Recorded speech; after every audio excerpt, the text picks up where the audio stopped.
Hey, this is Flowers. This is Perspectives on Transcendence. Today we'll be doing a close reading of Dṛg Dṛśya Viveka, verses 1 through 5. Now, we're not entirely sure who wrote this text. It's at times attributed to the 8th century Indian philosopher monk Adi Shankaracharya, and at times one of his successors.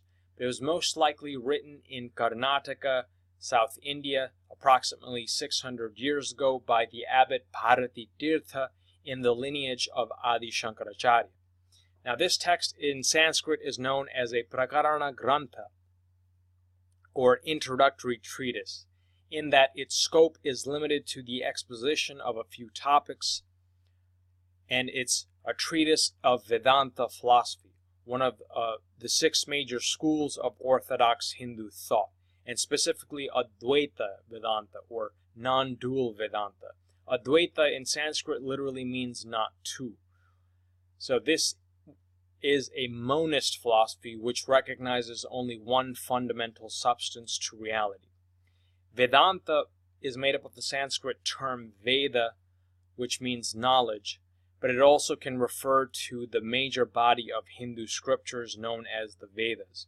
And Anta means final or conclusion. So Vedanta is knowledge derived from the Vedas, specifically the Upanishads, which are the philosophical commentaries found typically at the end of the 4 books of the Vedas.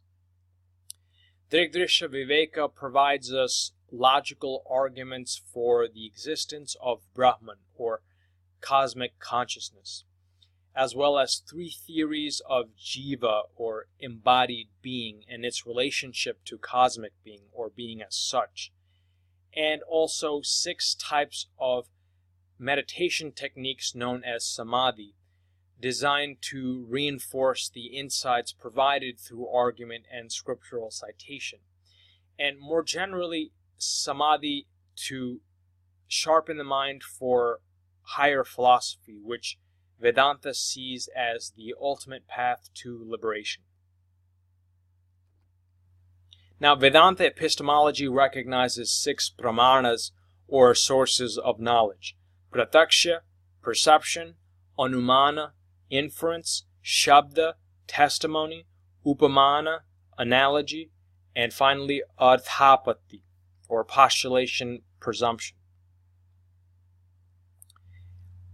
Dṛg Dṛśya Viveka uses a specific type of anumana known as anvaya vyatireki, or the method of agreement and disagreement.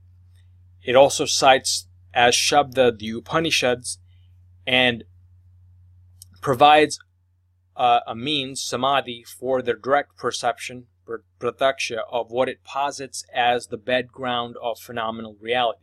So again, we have the combination of inferential argumentation, scriptural citation, and concentration techniques to access absolute being. So according to the introduction, Dṛg Dṛśya Viveka relies on inferential argumentation borrowed from the Nyāya System, another school of Orthodox Hindu thought, which concerned itself primarily with the development of systems of logic and epistemology. And the type of inference used here in this text is known as seshavat, or the inferring of an unperceived cause from a perceived effect. So, for example, from seeing a flooded river, we infer that there was heavy rain. Now, anumana in Sanskrit means anu means after, mana cognition. So anumana means knowledge which comes after other knowledge, which presupposes, or we might say is mediated, or indirect knowledge, which is given to us through the presence of a sign, in Sanskrit hetu, which indicates the presence of something that's not directly in our purview. The classic example given is that if we see smoke emanating from a hilltop, we conclude or infer that there must be fire on the hill, because we know that smoke coincides with fire, and we project uniformity and continuity of causal relations into the future. So if we were to break down that example into the technical terminology of the Nyāya system, we might say that hill is the pakṣya or minor term, fire the sadhya or the major term, and smoke the hetu or the middle term. So anumana arises through the presence of the major term, the fire, through the minor term, the hill. The presence of the major term, the fire, in the minor term, the hill, through the presence of the middle term, the smoke, which resided in the minor term, the hill. And so the most important thing to take from the Nyāya system with respect to Dṛg Dṛśya Viveka is the concept of vyapti, or the invariable concomitance between hetu and the sadhya. In this example, that smoke is invariably found with fire. So the three types of vyapti in Nyāya are keval anvayi, keval vyatireki, and anvaya vyatireki. Keval anvayi, keval, by the way, in Sanskrit just means only or just, and anvayi, concordance or agreement. So keval anvayi takes place when the middle term is positively related to the major term. Keval vyatireki, only absence, when, or disagreement, when the middle term is negatively related to the major term. So it's based on the invariable concomitance between the middle and the major term, which is established by the method of agreement in absence, vyatireki. Since there can be no positive instances of agreement in presence between the terms. So for example, what is not different from other elements has no smell. The earth has smell, therefore the earth is different from other elements. And finally, anvaya vyatireki, when the method of agreement and disagreement, when the middle term is both positively and negatively related to the major term. The concomitance of the middle and the major terms is there with respect to both presence and absence. So the positive instances, all things which have smoke have fire. The hill has smoke, therefore the hill has fire. The negative instance, no non-fiery things have smoke. This hill has smoke. This hill is not non-fiery, i.e. this hill has fire. So we can reformulate the positive instance in terms of negatives and still arrive at the concluding proposition, this hill has fire. So Dṛg Dṛśya Viveka is adapting Nyāya logic to Vedanta in order to establish vyapti between the phenomenal world and Brahman, or ultimate absolute being. So with that in mind, let's jump right into the text. Verse number 1, the sense-mind complex versus the witness. Quote, the form is perceived and the I is its perceiver. It, the I, is perceived and the mind is its perceiver. The mind with its modifications is perceived and the witness, the self, is verily the perceiver. But it, the witness, is not perceived by any other. So this verse, or shloka, is in 4 parts. The first part, the form is perceived and the I is its perceiver. So form here refers to all possible objects of sense perception generally, and the I is a symbol for all sense organs. So all possible objects of perception are perceived by the senses. Then sense perception itself is cognized by the mind. Therefore, sense perception is an object of perception with respect to the mind. Then the third part says that the mind itself can be perceived, and therefore it is itself an object of perception. Finally, that which is aware of mental perception and the objects of mental perception cannot be in turn made into an object of perception. it is not perceived. So verses 2 to 5 explain the 4 parts of the first shloka. And so verse number 2, change is grasped by what is constant. Quote, the forms, objects of perception appear as various on account of such distinctions as blue, yellow, gross, subtle, short, long, etc. The eye, on the other hand, sees them itself remaining one and the same. So what we're getting at here is that there is a difference between what is perceived and the perceiving sense. And the difference is between changing objects versus an unchanging unity. Now, by unity, what we're talking about is that the perception of change requires some kind of unchanging substrate as the background. And the example given in the notes by Swami Nikhilananda is that the various things that a rope may be mistaken for requires the existence of a rope, some kind of an underlying substance which remains constant. So you need the real form of the rope in order to misperceive it as a snake, garland, etc. And the interesting thing about Advaita Vedanta is that what it's trying to get at is that with respect to perception, the substratum is not matter out there that's underlying the perceived forms, but the perceiving subject itself is the underlying substratum. So again, quote, the objects change, but their perceiver is constant. The appearances, like the snake, etc., change, but the rope is constant.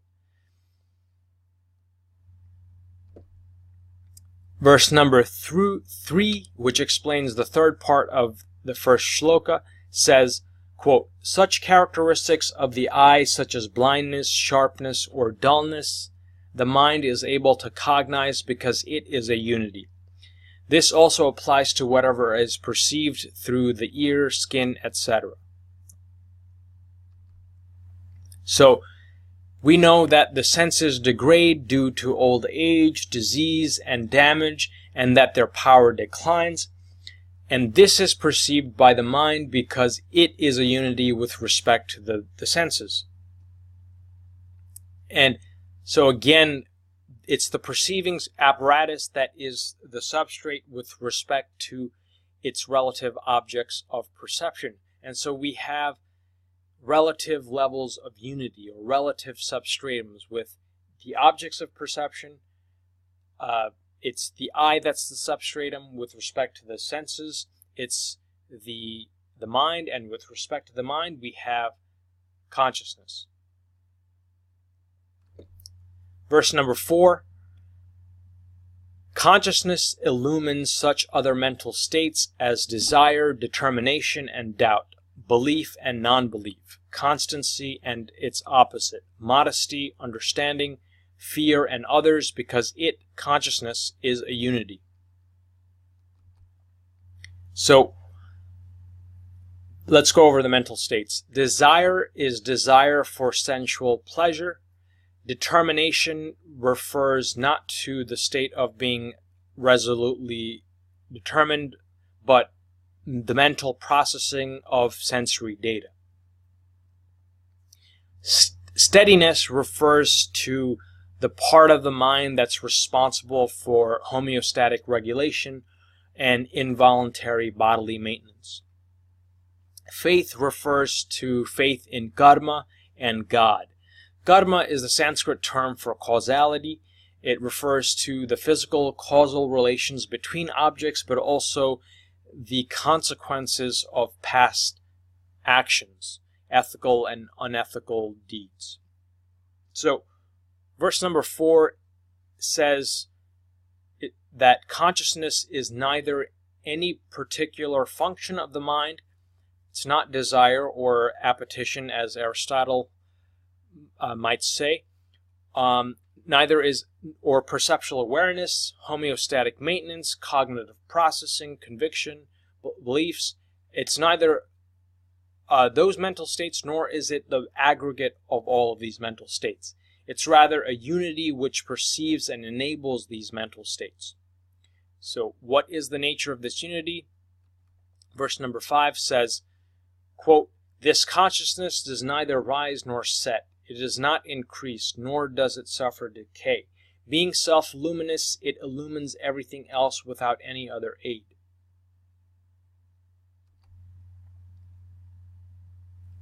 So, the consciousness is neither the mind nor the body.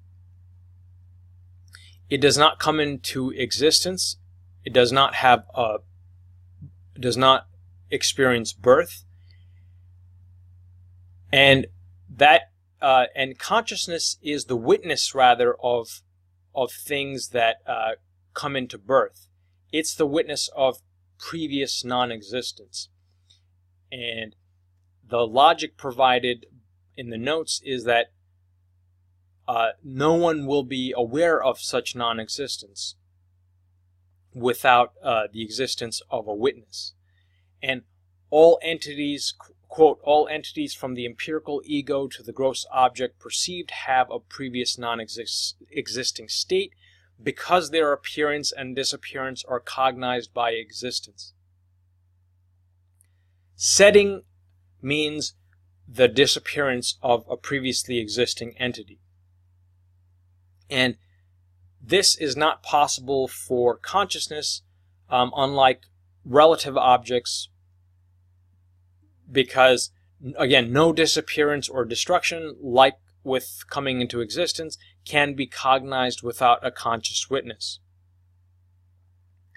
And consciousness is without parts. It's the ultimate unity, and because it's without parts, it's not subject to the 6 characteristics of any object in the empirical world, which are birth, existence, growth, change, decay, and destruction.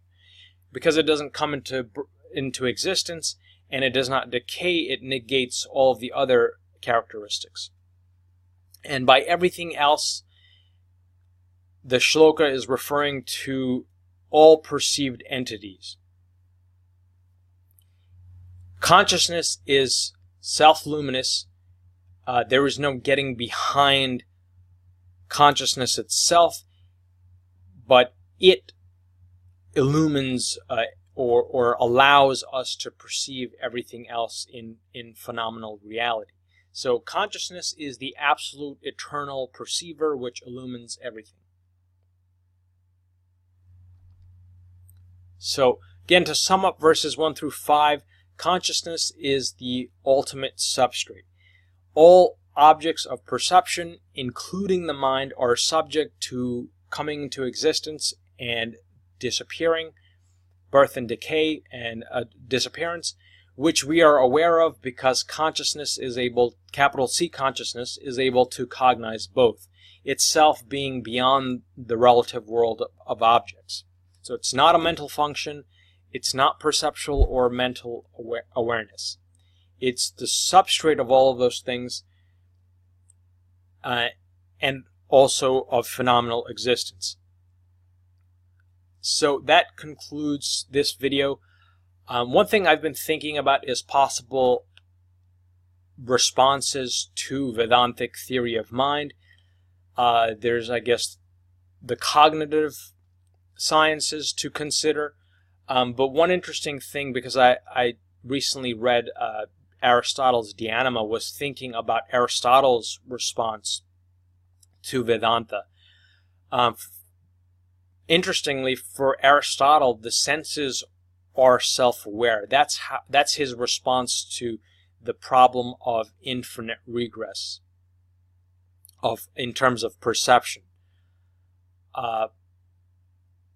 And he talks about how the senses are unity with more detail and sophistication than this short introductory treatise. And for him, self-awareness is just the sense or the mind in a different state. So it's interesting to think about how Aristotle thinks about the same kind of recursion and regress that this text deals with, he does not posit an absolute perceiver, whereas here we do have the objects being perceived by the eye being perceived by the mind, and the mind ultimately being cognized by this absolute ground of being. So I'm not going to go into detail in this series, but because this is about comparing Buddhist and Hindu thought, but this is something that I'm thinking about,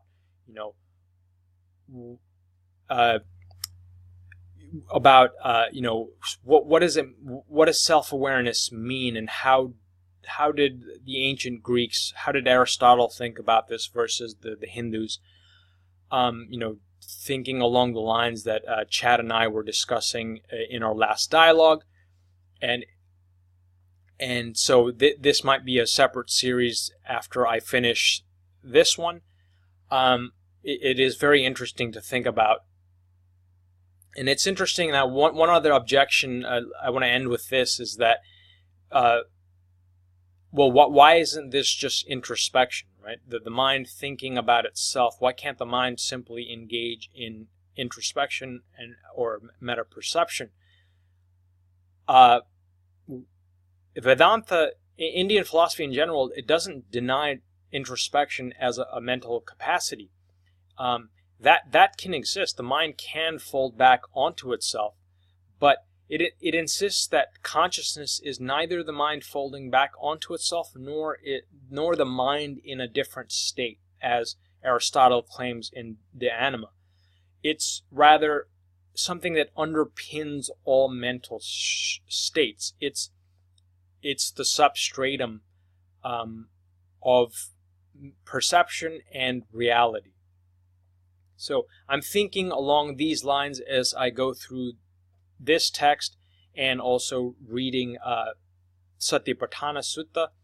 So it will be interesting to develop this at the end of this series.